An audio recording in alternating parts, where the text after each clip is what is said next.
Hoje, com a presença da professora doutora Regina Beatriz Tavares da Silva, especialista em Direito de Família e das Sucessões, fundadora do escritório de advocacia que leva o nome dela desde 1980. Antecipo aqui, inscrevam-se no canal, ative o sininho, compartilhe esse vídeo nas suas redes sociais para que ele alcance, enfim, muita gente, porque o tema de hoje vai ser muito legal. Como o seu currículo é muito extenso, eu vou deixar que por enquanto, doutora apresente, porque eu quero fazer um paralelo. Primeiro eu vou saber da Regina, depois a gente trata da doutora Regina, ok? Fique à vontade, doutora Regina. Primeiramente, um prazer poder participar do Cartórios Cast. Efetivamente, é um convite que muito me honra, e os acessos a esses podcasts são realmente impressionantes dentro do cenário geral dos podcasts. Além disso, a organização, tanto empresarial quanto de toda esse nosso, né, encontro é impressionante e me traz efetivamente uma alegria imensa estar aqui. Se quer começar pela Regina, a Regina tem 67 anos de idade, 67, acho mais simpático, e me formei em 1979 e desde 1980, portanto, há 45 anos, fiz um casamento indissolúvel. Na minha vida pessoal, não, mas na minha vida profissional, sim. Um casamento indissolúvel entre a advocacia e a academia. Desde o Mackenzie, onde me graduei, passando então pela Universidade de São Paulo, onde obtive os títulos de mestre e de doutora, sempre lecionando nessas duas instituições. Então, criei a Faculdade de Direito da Fundação Armando Álvares Penteado, a FAAP, desde o computador até o programa e especialmente o corpo docente. Lecionando também. E nessa instituição. E depois fui uma das primeiras a coordenar o curso de especialização na Fundação Getúlio Vargas, aqui em São Paulo, em responsabilidade civil. Foi realmente também um período largo, de cerca de 10 anos de duração, e onde estudamos a responsabilidade civil nas mais diversas áreas. Eu coordenava e lecionava também no curso.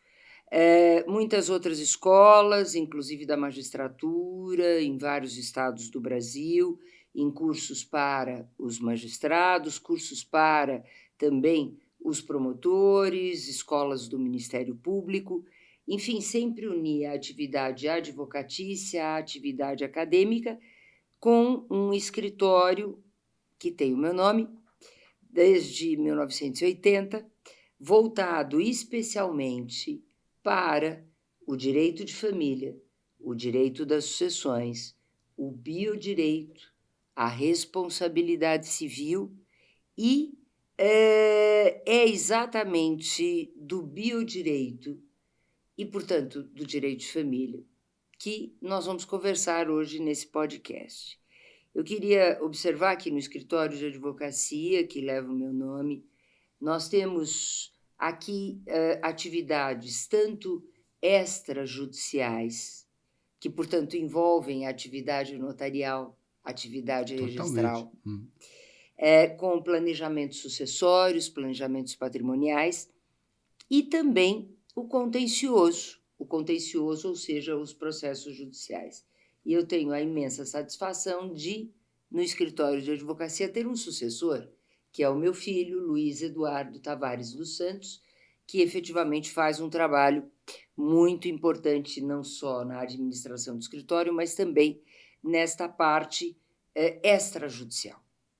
Foi ele, inclusive, quem montou um setor com especialistas em direito de família, direito sucessório, direito societário, direito tributário, para realizar os planejamentos.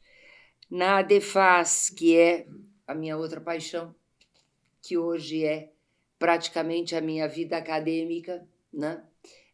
Digamos, de base, né? Porque é uma Associação de Direito de Família e das Sucessões em defesa da família e família de nossos tempos e na conformidade dos anseios sociais. Fundei essa associação há mais de 10 anos. Nós temos 22 seções estaduais e uma representação internacional que alcança Portugal, Espanha, Argentina, Colômbia, México, entre outros países, inclusive Angola. E temos representação institucional, uma inserção internacional muito importante. Por quê? Como o Alberto tem aí nas suas mãos os 2 livros que eu acabei de oferecer aqui, né? Nesta ocasião, o Tratado da Família e das Sucessões e Reprodução Assistida e outras questões de biodireito, respectivamente, livros da série ADEFAS Almedina, que já conta com outros na sua história e tem esta inserção no direito estrangeiro.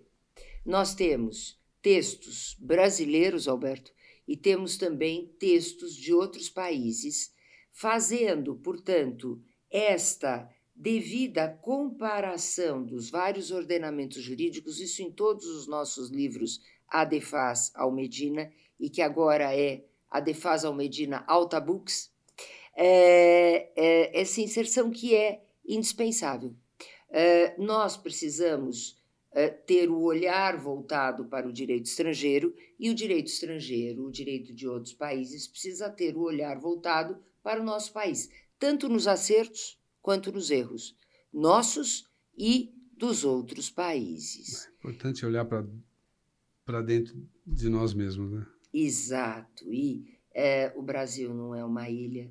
O Brasil tem alguns ineditismos muito interessantes, de um deles eu vou falar hoje, mas que é a socioafetividade, o parentesco socioafetivo, a parentalidade socioafetiva, mas tem alguns outros que precisam ter um olhar efetivamente também no direito estrangeiro, e temos aí, né, alguns ineditismos que são pelo menos duvidosos, né?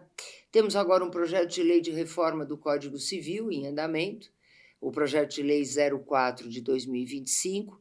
A ADEFAS foi convocada pelo senador Pacheco para fazer sugestões externas, não participou da comissão, mas fez sugestões externas.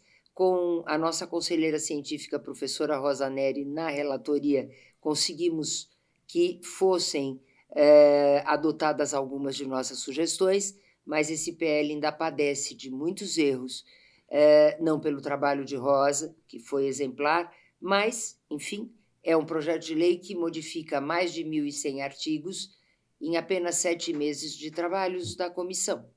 Então, agora esperamos que o Senado efetivamente debata este projeto de lei e vamos aí continuar com as nossas sugestões legislativas pela ADEFAS. Isso é muito importante. Mas como, e agora falando com a Regina, não com a doutora Regina, como é que você chegou como é que foi assim, a sua infância até chegar aos bancos do Mackenzie? Minha infância foi uma infância em que eu tive o apoio de minha mãe em todo o tempo, não só não medindo sacrifícios e esforços na minha formação, mas também na minha intenção, desde os meus 5 anos de idade,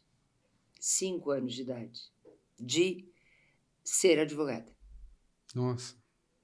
E meu pai, como advogado, receava muito essa escolha minha profissional, porque sabia dos sacrifícios da advocacia. e, portanto, não me dava o apoio para esse intento. Mas minha mãe me apoiava sempre. E, ao mesmo tempo, meu pai queria muito que eu fosse pela área professoral, que, enfim, fizesse uma faculdade de letras. Então, escolhi ser professora de direito. Desse modo, foi esse o percurso. Eu fiz a Faculdade de Direito da Universidade Mackenzie na graduação, comecei a lecionar no Mackenzie logo a seguir, por isso que eu digo que há 45 anos eu casei a advocacia com a academia. No Mackenzie lecionei logo no início, né, do meu exercício profissional, e montei o escritório também logo no início da minha carreira profissional. Então, aí sempre muito voltada para o direito de família, para o direito das sucessões. Tive uma orientação nos bancos da Universidade de São Paulo, na pós-graduação, que eu homenageio sempre, que a minha verdadeira orientação veio do professor Carlos Alberto Bittar, saudoso professor Bittar, que foi quem me fez adentrar na responsabilidade civil, porque ele sempre foi voltado ao direito das obrigações e à responsabilidade civil. E ele me dizia: Regina, deixa o direito de família, vá para obrigações, responsabilidade civil, direito autoral. Trabalhei muito e ainda trabalho com essas matérias, mas meu amor maior é o direito de família. E, exatamente por isso, eu uni responsabilidade civil com direito de família e foi a minha tese de doutorado. A primeira tese no Brasil inédita que mostrou a aplicabilidade dos princípios da responsabilidade civil nas relações de família. Essa foi a tese que trouxe uma jurisprudência para o nosso país, segundo a qual aquele que descumpre um dever familiar pode ser condenado no pagamento de uma indenização, seja no casamento, seja na união estável, seja numa relação entre pais e filhos, em toda e qualquer relação familiar. Foi a primeira tese no Brasil defendida na Faculdade de Direito da Universidade de São Paulo na década de 90. Que maravilha, maravilha. Você me permita... Por favor. Eu vi que você é pós-doutor em Direito da Bioética pela Faculdade de Direito da Universidade de Lisboa.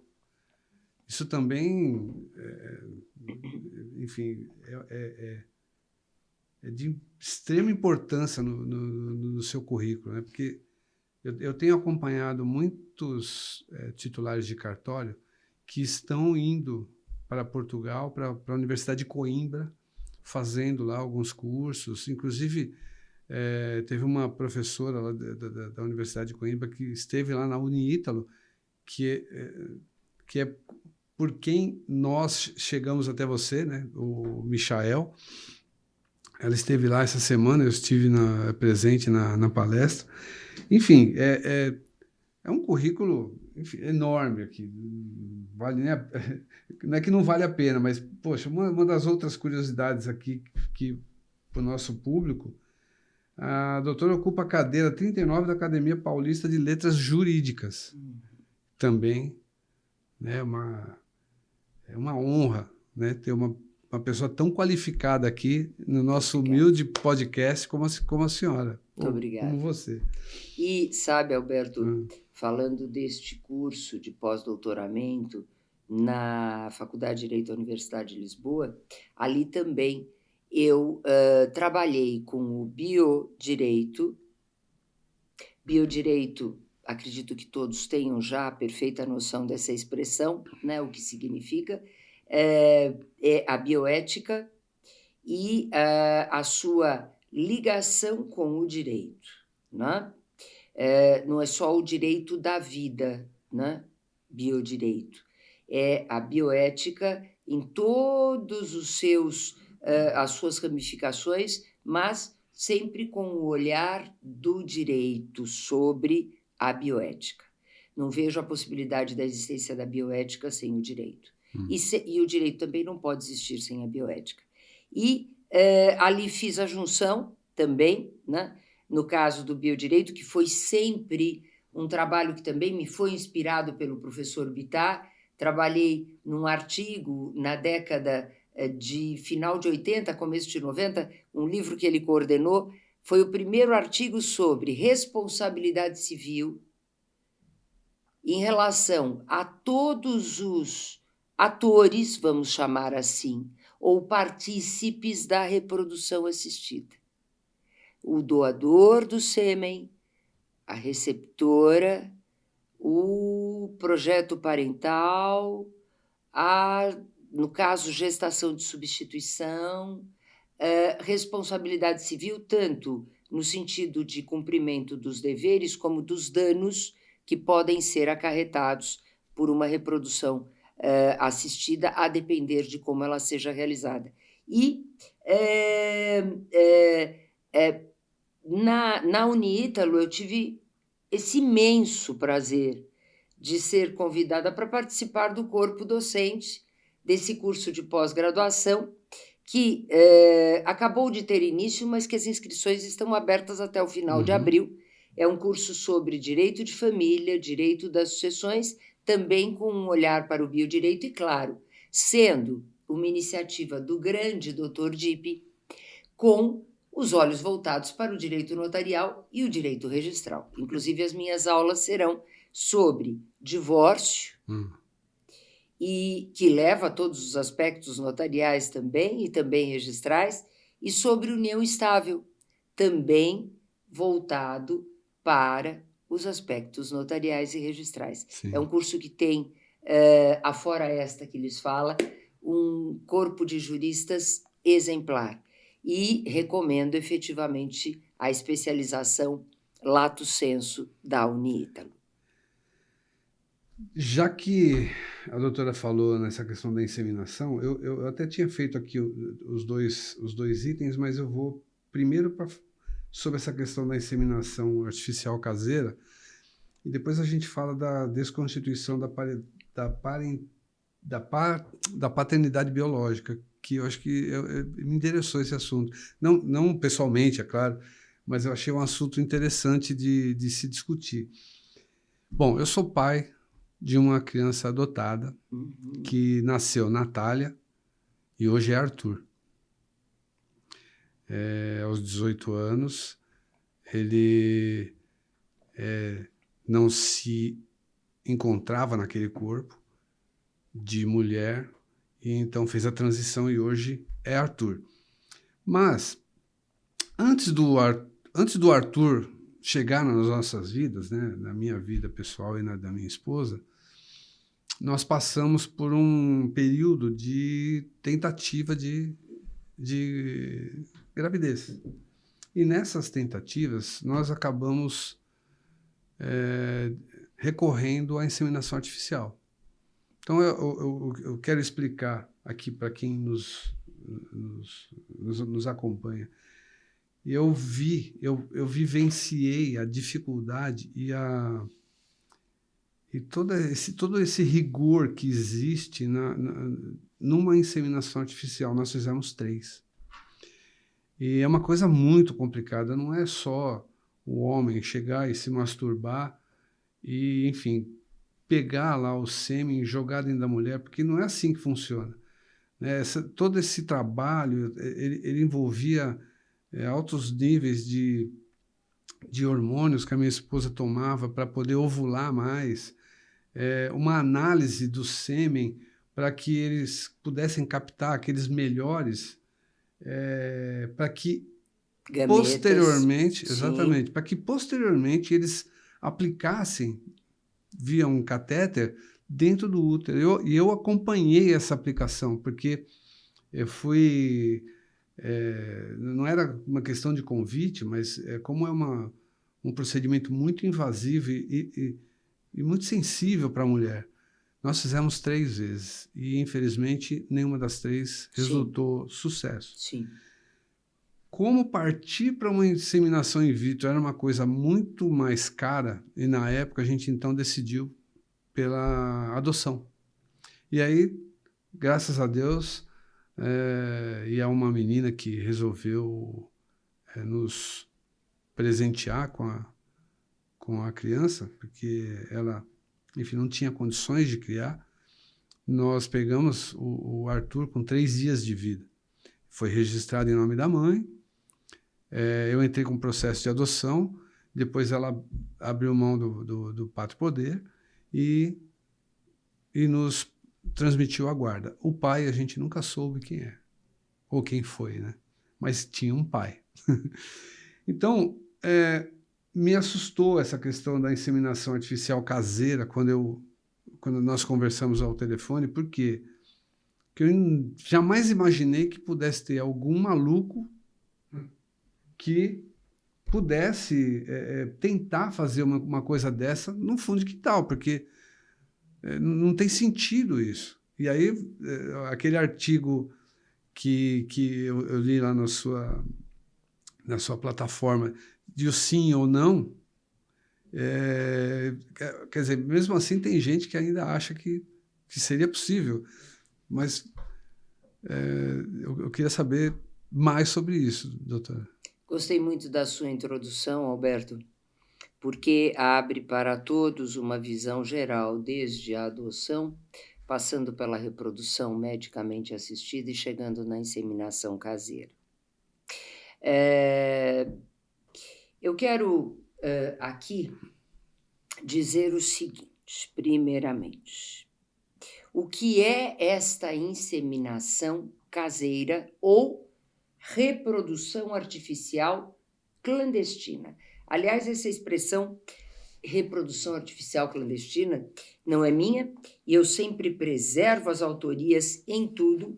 É da doutora Renata da Rocha, que é a coordenadora desta última revista da ASP, onde há um artigo completo meu sobre a inseminação caseira até a data da edição. Vou trazer algumas novidades pós-edição da revista, neste podcast. E por que, né, clandestina e por que este nome popular, inseminação caseira? Porque a inseminação caseira é realizada por meio de supostos doadores que ficam em grupos de Facebooks fechados ou em outras formas de contato tecnológico fechado, oferecendo o sêmen para mulheres que queiram engravidar sem relação sexual com um homem. Basicamente é isto. Ou raramente, quando há uma relação entre uma mulher e um homem e o homem é infértil. Isto raramente. Eu recomendo desde logo que assistam no streaming da Netflix, e não é propaganda da Netflix, é informação, O Homem com 1000 Filhos, um caso real, verídico, ocorrido na Holanda, em que este homem em inseminações caseiras, tem no mundo aproximadamente 1000 filhos. É efetivamente um documentário a assistir, de um exemplo do que não podemos permitir que no Brasil aconteça. Eles oferecem o sêmen gratuitamente, aspas. A mulher recebe esse doador em casa com uma seringa ou um catéter, e total, obviamente, improviso, sem assistência médica.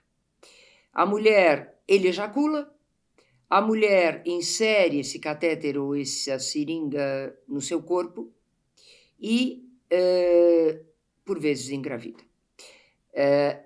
O que se passa aí? Primeiro, quanto à mulher e quanto à criança. Este material estaria ou não contaminado pelo vírus da AIDS, por sífilis? Podem até ser apresentados exames, mas será que esses exames são verdadeiros? Será que é Antônio ou é João? É Antônio que está se apresentando ou é um fake do João? Segundo aspecto, falta de conhecimentos técnicos da mulher ao colocar essa seringa e esse catéter, que pode fazer uma perfuração no seu útero com sangramento letal. Letal, até mesmo letal. Terceiro aspecto, falta de informações sobre o material genético. Quando você falou da reprodução medicamente assistida, Alberto, e essa reprodução medicamente assistida é realizada, obviamente, nas clínicas credenciadas para este fim, o material genético é, como você bem colocou, examinado, os dados fenotípicos são guardados, obviamente é examinado para verificar se não há nenhuma doença que possa ser transmitida, claro, né? Há também toda essa análise e a guarda dos dados genéticos, inclusive pela resolução do CFM, é obrigatória a guarda dos dados genéticos. Esses dados genéticos, uma vez guardados, eles podem ser revelados para o médico que vai eventualmente tratar daquela pessoa gerada por reprodução medicamente assistida, para saber, teve diabetes? É cardiopata? Ou foi cardiopata o seu ascendente biológico? Todas essas perguntas que nós, quando vamos ao médico, não são feitas. Teve câncer? Pois é, tem aspectos psiquiátricos também, psicológicos. Também, tudo isto. E esses dados genéticos, né, uma vez guardados na clínica, são revelados ao médico de acordo com as normas hoje vigentes no Brasil. Aliás, eu sempre fui a favor da revelação do doador. E conseguimos isso no CNJ durante um ano.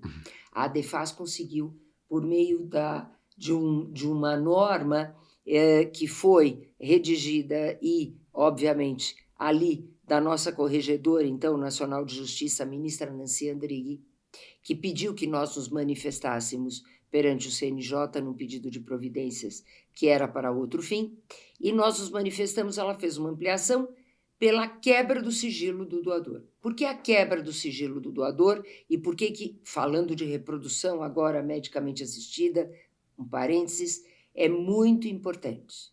Primeiro porque praticamente todos os países avançados do mundo já quebraram, até mesmo na França, onde o sigilo era imbatível,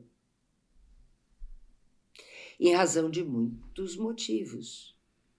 Na adoção, a regra do ECA é se a criança, a pessoa que é adotada, quiser conhecer o seu ascendente biológico, tem o direito de conhecê-lo. Isso aconteceu com meu filho. E por que isto? Por que esta regra do ECA e por que deve haver a quebra do sigilo do doador no nosso país também? Não como o PL sugere, que ainda é muito, digamos, cria uma judicialização, o PL 04 de 2025 da reforma, somente com autorização judicial.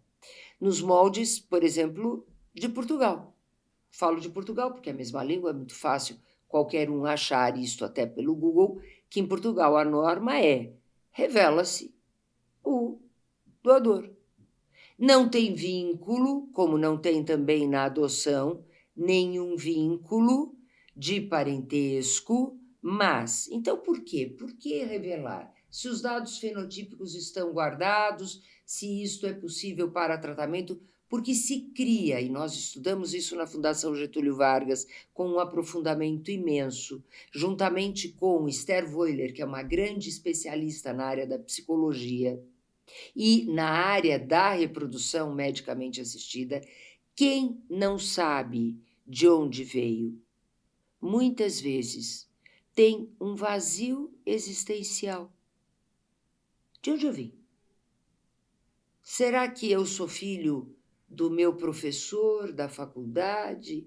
Será que eu sou mãe deste, ou pai, né? Melhor dizendo, ou pai de um dos alunos da faculdade? E assim por diante, né? Esse vazio existencial que gera todo esse movimento internacional da quebra do sigilo na reprodução assistida. Mas voltando para a inseminação caseira, Alberto, além daquilo que eu comentei, né, vamos dizer que o doador seja revelado, esse suposto doador ou esse doador na inseminação caseira ou reprodução artificial clandestina seja revelado ou se revele. Ele pode pedir o reconhecimento da paternidade, mas acredito que ele não queira. Se ele não quiser, acho difícil. Ele pode ser forçado a reconhecer a paternidade. Aí é mais ele fácil. Terá obrigação de prestar alimentos a todos os seus filhos gerados por inseminação caseira. Por quê? Porque na adoção não existe vínculo mais com a origem, a ascendência biológica. Com o pai biológico, com a mãe biológica, não há vínculo. Na reprodução medicamente assistida, a norma também é de que não há vínculo. Mas na inseminação caseira não há norma. E, portanto, todas aquelas mulheres podem, representando seus filhos, promover uma ação de pensão alimentícia. E, aliás, ele terá muitos sucessores. Pois é.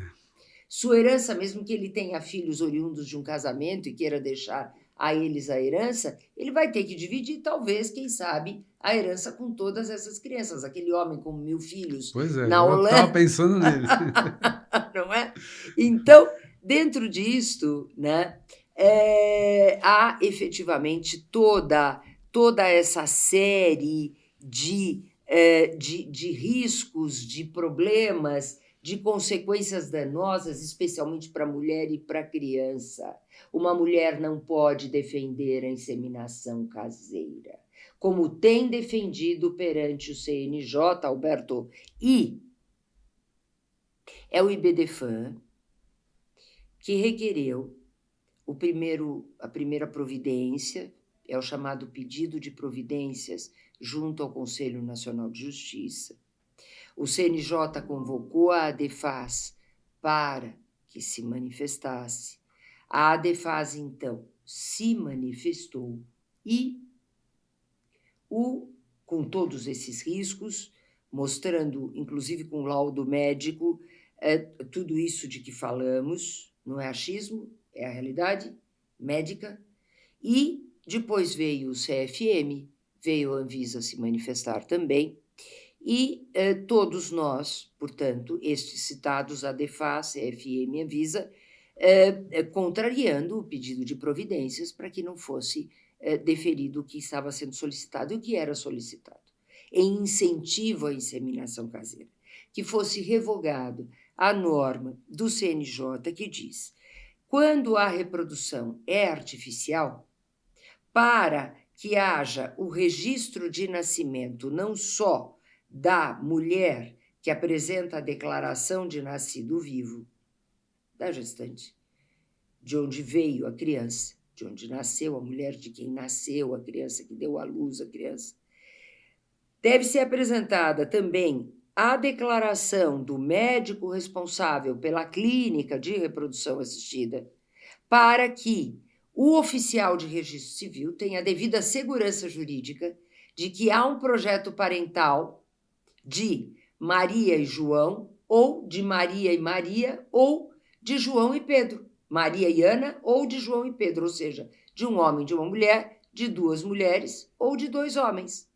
A declaração do médico responsável pela clínica sobre esse projeto parental, de onde surgiu esta criança, apresentado ao oficial do registro civil, ao registro da criança, com mais algumas normas ali, obviamente, inclusive do provimento 149, que é aquele Código Geral de Normas sobre notários, sobre serventuários, oficiais de registro civil e etc.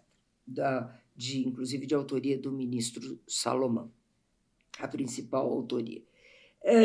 Dentro disto, né, então, Corregedor Nacional de Justiça.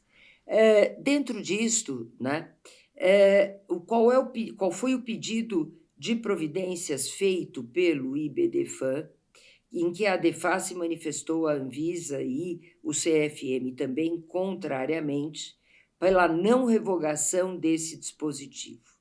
Foi a revogação desse dispositivo para possibilitar que uma criança gerada por inseminação caseira, recém-nascida, pudesse ser registrada em nome do cônjuge ou do convivente, ou seja, do parceiro, do companheiro da mulher que deu à luz a criança, recém-nascida. Então, chega ali a mulher com a criança no colo e apresenta o seu convivente. Quando eu falo seu convivente, eu digo, obviamente, no caso, e a gente sabe que é mais voltada para a relação de duas mulheres, então vamos falar a realidade, a sua convivente, e diz, olha, nós temos um projeto parental, nasceu de inseminação caseira, queremos o registro em nome de nós duas, como se pudesse haver uma presunção da relação socioafetiva entre aquela outra mulher e a criança. Insegurança jurídica total. Pode ter ocorrido um sequestro, pode ter ocorrido que o pai biológico esteja sendo retirado desta relação de filiação, por que não? Fraudes, as mais diversas, e RCPN, Registro Civil das Pessoas Naturais, é para dar segurança jurídica. Perfeito. Então, ministro Campbell, em decisão, inclusive monocrática, muito bem proferida, indeferiu aquele pedido de providências.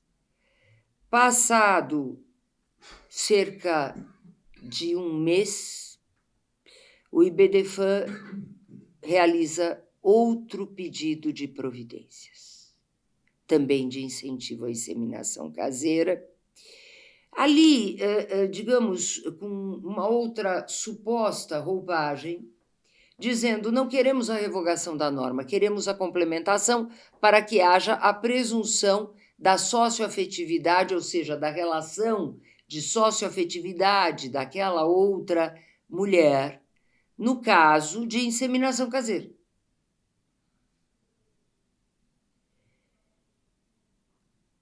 É o mesmo. Isso significa, obviamente, simplesmente incentivo à inseminação caseira, é óbvio. E, sob a alegação, Alberto, de um fato novo que causa espanto para um instituto jurídico em termos de fundamentação. Um acórdão foi proferido em relatoria da ministra Nancy Andrighi pelo Superior Tribunal de Justiça e é um acórdão mais ou menos recente, em que o caso basicamente foi o seguinte: durante 5 anos, essas duas mulheres conviveram em união estável, inclusive formalizada, e nasceu de inseminação caseira uma criança. E como o provimento 149, que é este código de normas, estabelece que a criança só pode ser registrada em nome das duas mulheres quando ela alcançar os 12 anos de idade, isto por procedimento administrativo e com a prova da socioafetividade, inclusive que mora a criança ou já o adolescente de 12 anos com essas duas pessoas, que existe todo um registro escolar que envolve, não é, a mãe socioafetiva e não só a mãe biológica. Toda a norma do CNJ vai por esse caminho, inclusive falando e estabelecendo os documentos que o oficial de registro deve receber para aprovar a socioafetividade, principalmente o depoimento do adolescente. Porque com 12 anos, ele já pode se manifestar e dizer ao oficial de registro civil que efetivamente ele tem um parentesco socioafetivo e não só biológico. Essa é a norma. Uhum. Quando não se alcança os 12 anos, e eu volto então ao acórdão relatado pela ministra Nancy Andrighi, há a possibilidade do procedimento judicial. Então, sob o crivo do judiciário, com a fiscalização do Ministério Público e as provas da socioafetividade antes dos 12 anos, foi o que aconteceu nesse processo. A união estável já durava 5 anos e foi então que a ministra Nancy Andrighi, numa das frases do acórdão, e obviamente dentro do órgão colegiado do STJ, que proferiu este acórdão, está lá escrito: a socioafetividade ficou demonstrada. Acontece que, infelizmente, na ementa, como muitas ementas de muitos acórdãos, isto acontece muitas vezes, constou presunção da paternidade pela inseminação caseira. Não foi presunção. Está lá a frase. E se nós analisarmos que essa relação existia há 5 anos, obviamente existia um projeto parental. E daí que a ministra Nancy Andrighi proferiu esse acórdão. Então, primeiro, causa espanto por quê?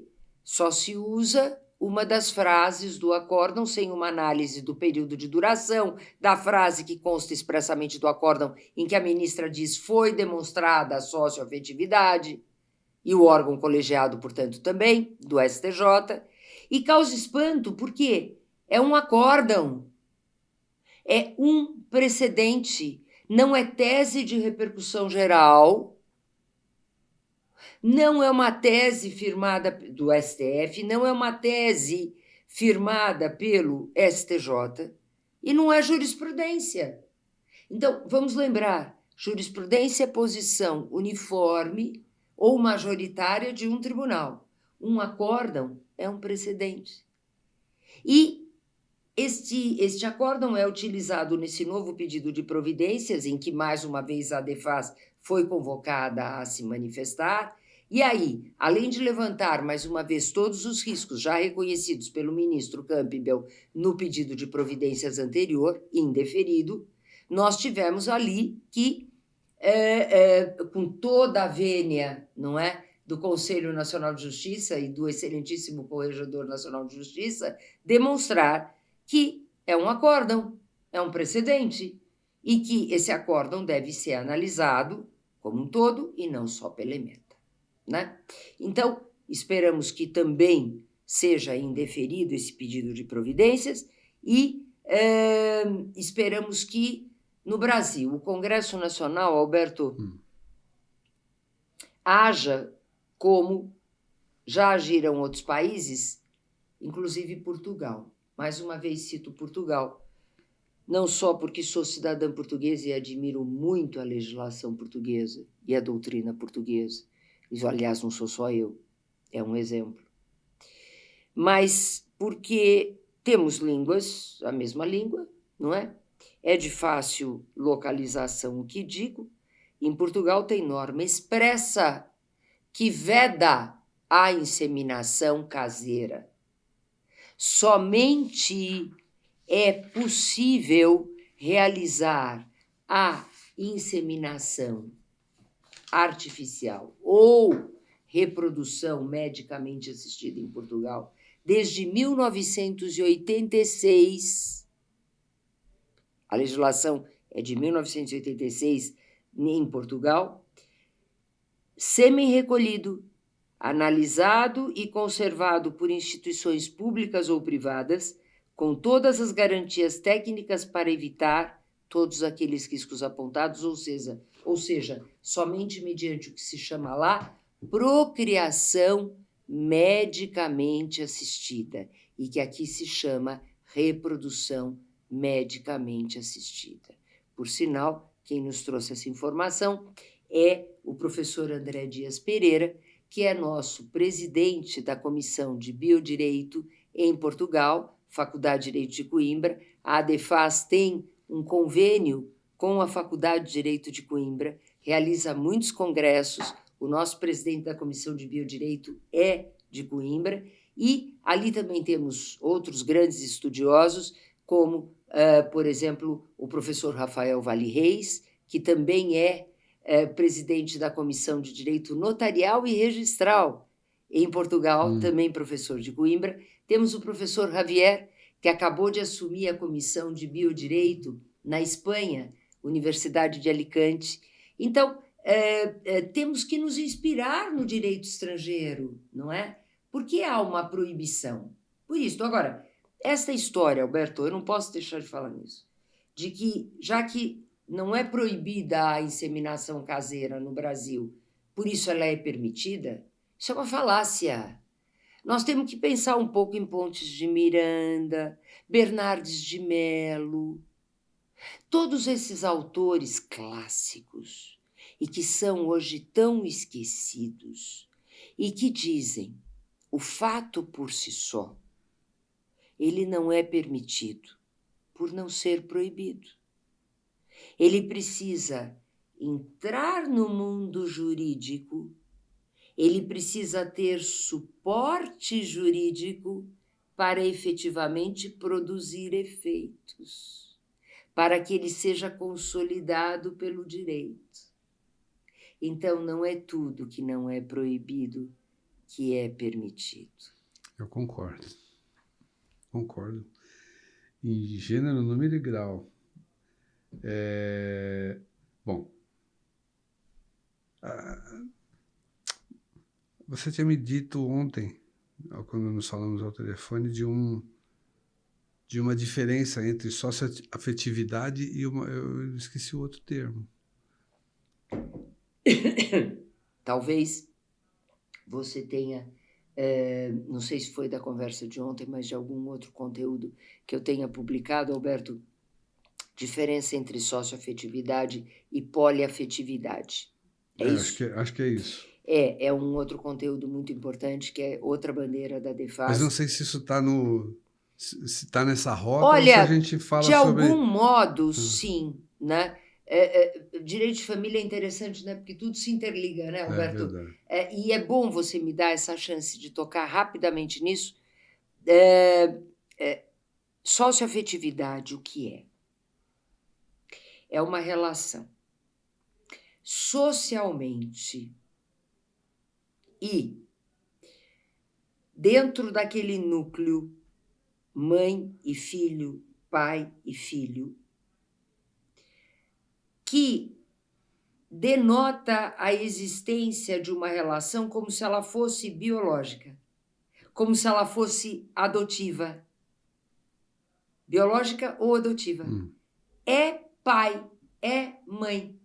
Substitui, às vezes não totalmente, mas se não, em muitos aspectos, eu falo na socioafetividade, no aspecto que eu vou comentar, a figura do pai ou a figura da mãe, ou, se não substitui, conjuga com o pai ou a mãe biológico essa função de mãe.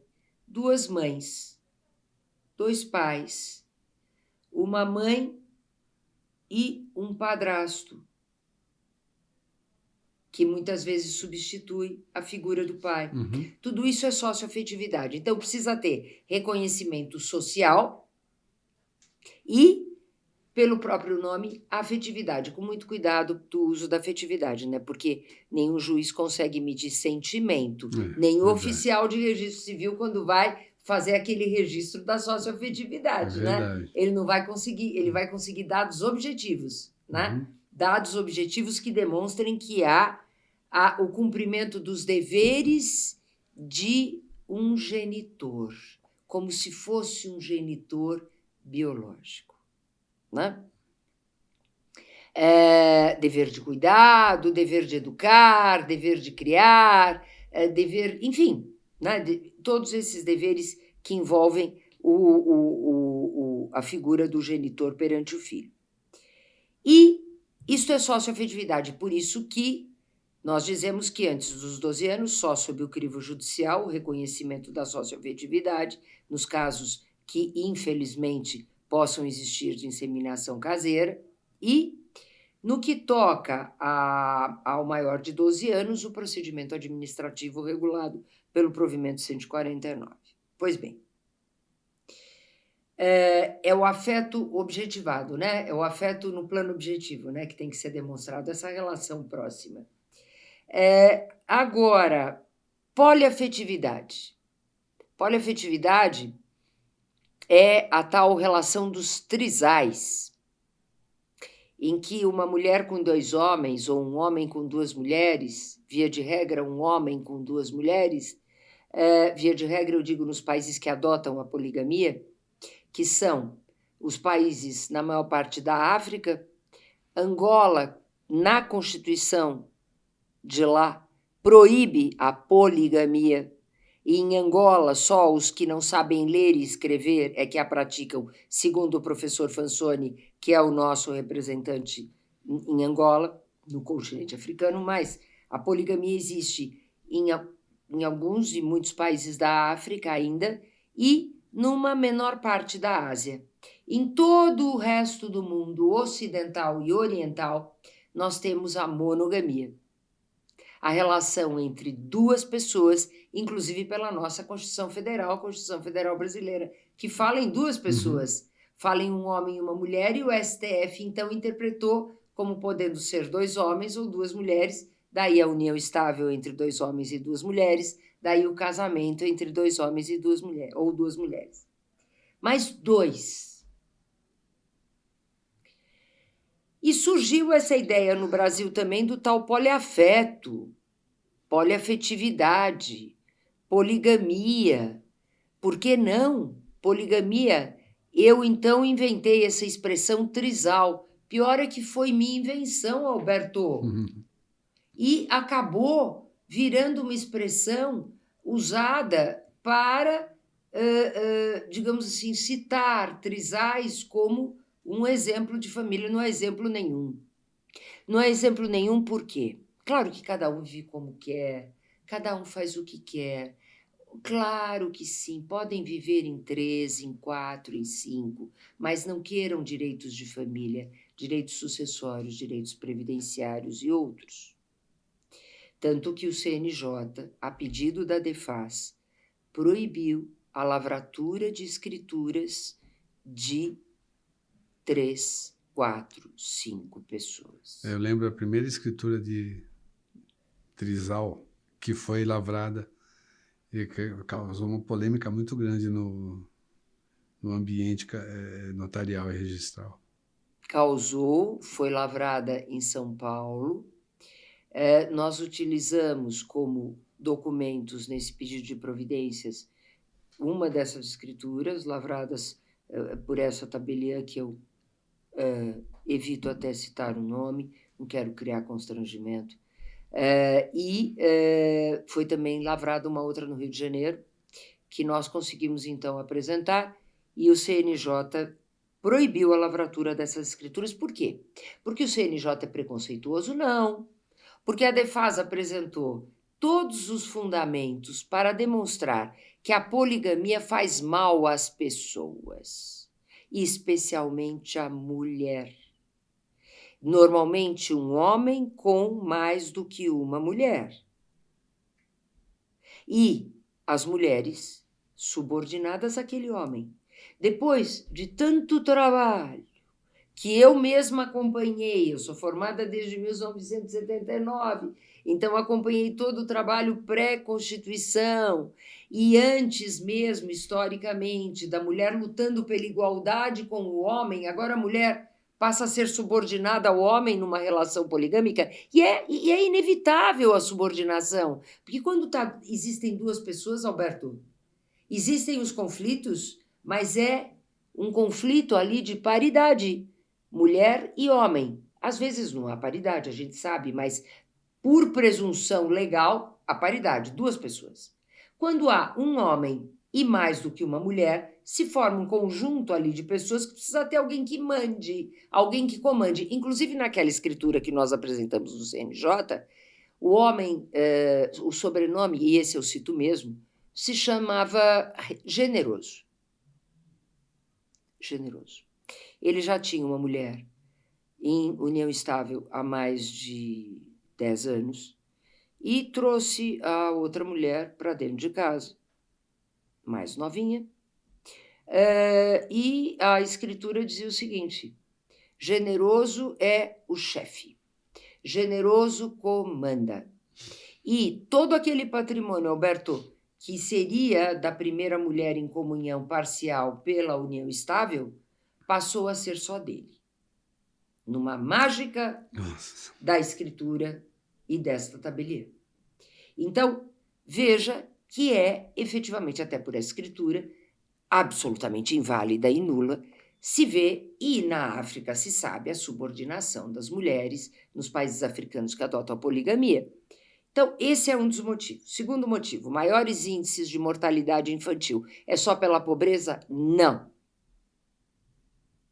Pessoas tão pouco favorecidas economicamente criam seus filhos, que se tornam, quando há monogamia, heróis muitas vezes, no esporte, na política.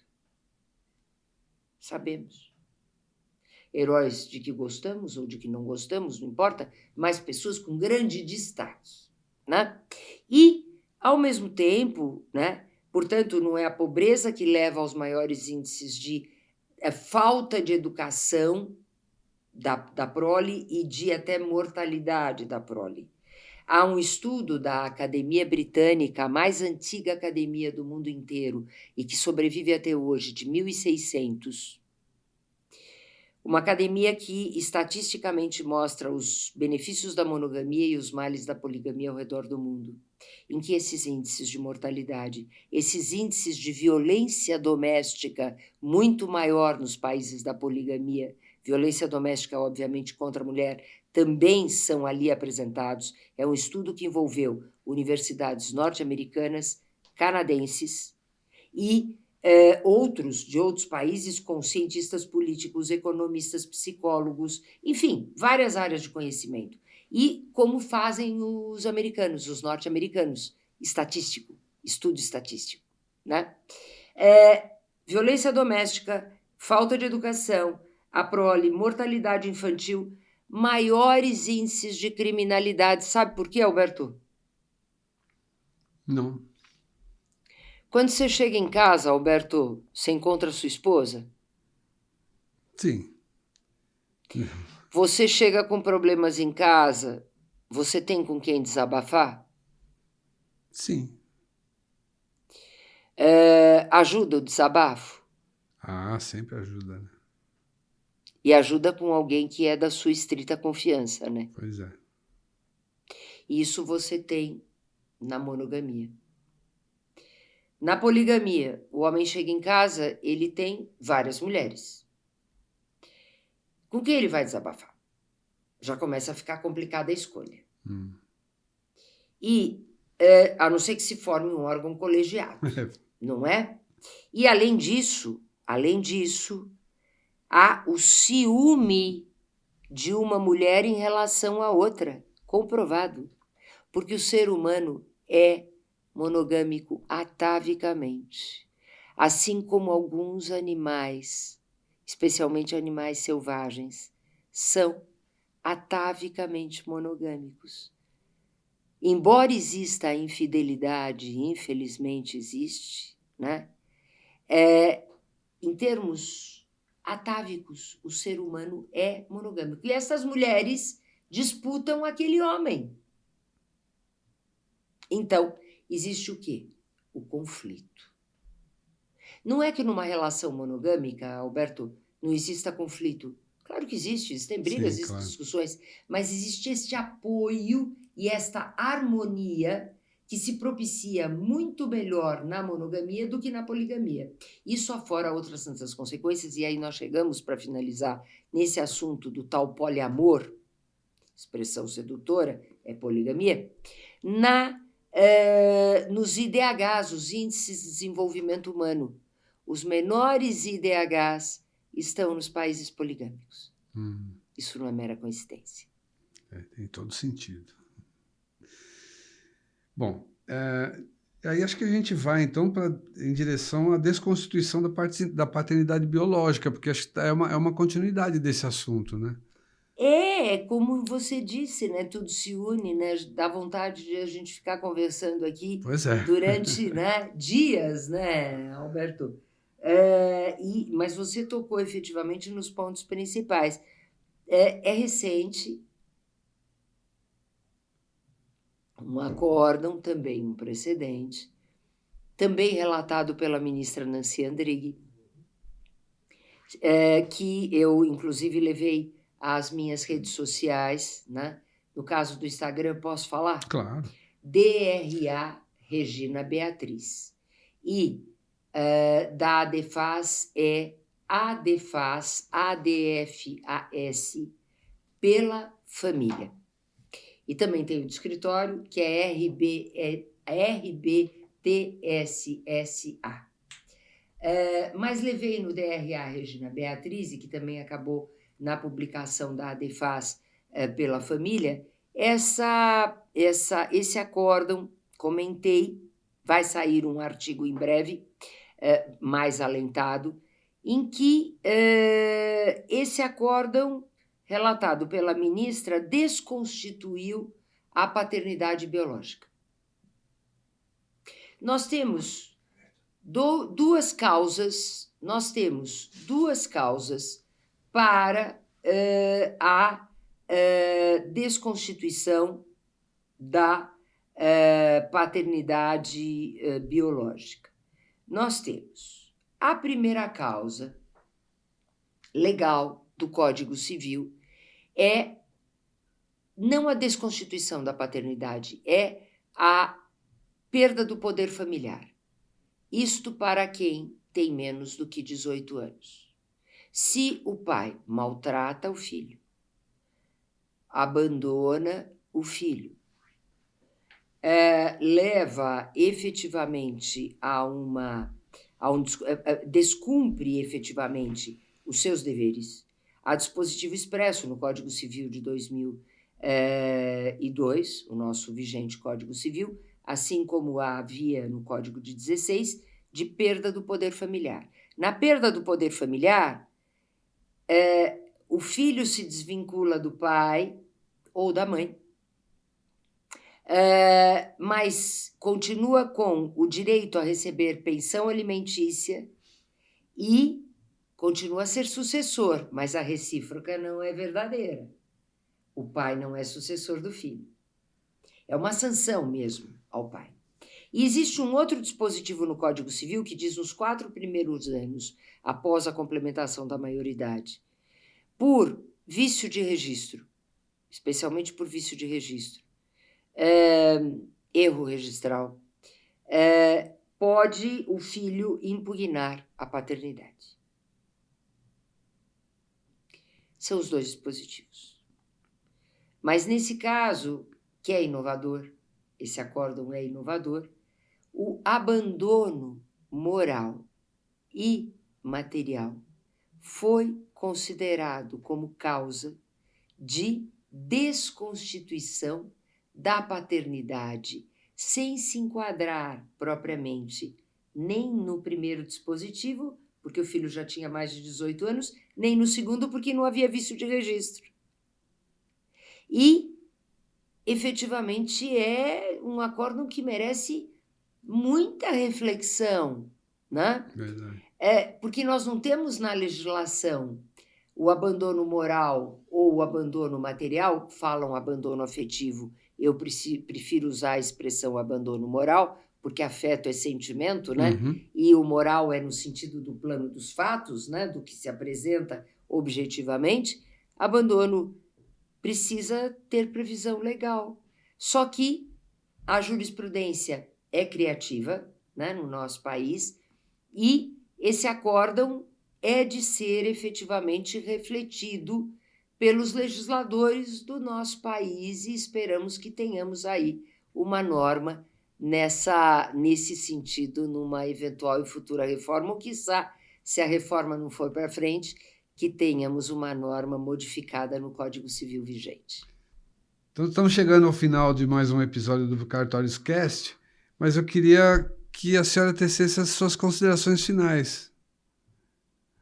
De uma forma bem objetiva, só para a gente finalizar esse... Numa síntese? Sim, uma síntese, porque são, enfim, assuntos que a gente poderia ficar aqui a semana conversando. Como, Alberto, o assunto principal, embora tenhamos aí navegado, né, por muitas matérias de direito de família e de biodireito, nós temos a inseminação caseira como tema principal. E nós temos que fazer um alerta.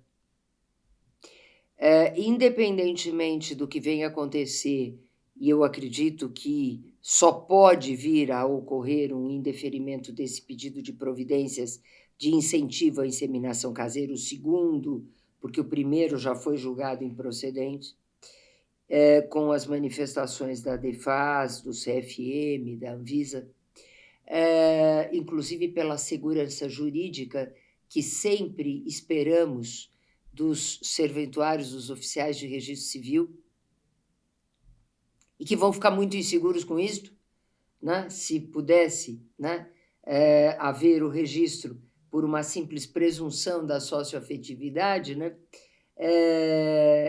Então, dentro exatamente dessa temática, eu quero alertar mulheres sobre os graves riscos de danos físicos e até mortais deste tipo de procedimento. E alertá-las, inclusive em relação a uma futura prole. O que nós mulheres temos de mais precioso na vida, quando temos a possibilidade de ter, é exatamente uma criança. E esperamos sempre, obviamente, uma criança saudável. A mulher e a criança são as maiores prejudicadas por esse tipo de procedimento. Reprodução medicamente assistida é uma solução que muitas vezes, pelo custo, é inalcançável. Há já serviços públicos que oferecem. As políticas públicas devem efetivamente estar voltadas para essa temática. E temos a adoção. É um ato muito, muito bonito, né? A adoção, Alberto, e você está de parabéns por ter praticado a adoção juntamente com a sua esposa. A adoção é o ato do maior amor que alguém pode dar a um ser humano que não vem de si, mas que precisa do pai, precisa da mãe, ou das duas mães, ou dos dois pais, né? Então, e a adoção é gratuita, é um procedimento, dispensa advogado, claro, tem um cadastro, não é, de adoção, tem um caminho, né? Tudo isso, claro, tem um procedimento, mas não é nenhum bicho de 7 cabeças. Não é. Efetivamente não é. Quando se quer, não é. Exato. Então, mulheres, não façam inseminação caseira aí. Supostos doadores, cuidado com os pedidos de pensão alimentícia ou uma sucessão infindável de herdeiros, não é? Verdade. Eu sou testemunho ocular dessa fragilidade, né, de uma inseminação artificial, como eu já disse no início. E é um procedimento muito invasivo, que tem que ser tratado com muita cautela e sempre num ambiente hospitalar. Sem dúvida alguma. Então, nossos agradecimentos para a doutora. Foi maravilhoso esse podcast aqui. Eu não imaginei que o conteúdo ia ser tão rico. Eu acho que mereceria até um um segundo podcast ou uma continuidade, porque o assunto foi muito interessante. Temos muito para conversar. Sim, sim. E espero poder aqui participar de um próximo podcast. Conte comigo com o maior prazer sobre outras temáticas que envolvem atividade notarial, envolvem atividade registral. Será um prazer imenso voltar aqui. O prazer é nosso. E nas legendas aí embaixo vocês vão ter todas as mídias sociais da doutora Regina. Muito obrigada. Obrigado a vocês.